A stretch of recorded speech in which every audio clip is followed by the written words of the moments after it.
Europe knows it's now or never, with the US president stepping back from supporting Ukraine and maybe the rest of the continent as well. It's up to Europe to get into a position where they can defend themselves. This is a watershed moment for Europe. And Ukraine, as part of our European family, it's also a watershed moment for Ukraine.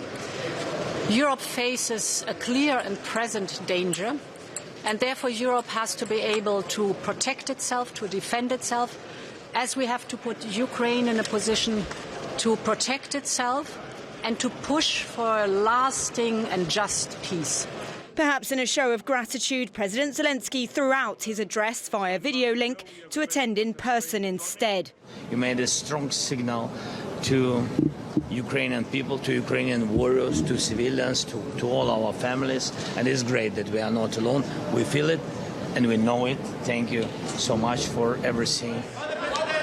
This week, the EU's chief presented its Rearm Europe plan, aimed at mobilising the equivalent of hundreds of billions of dollars for EU countries to invest in defence, which they can also direct towards supporting Ukraine.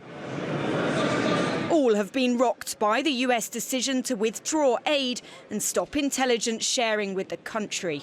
There is no doubt the war in Ukraine, the US administration's new approach to Europe, and above all, the arms race initiated by Russia pose completely new challenges. This should be obvious to everyone.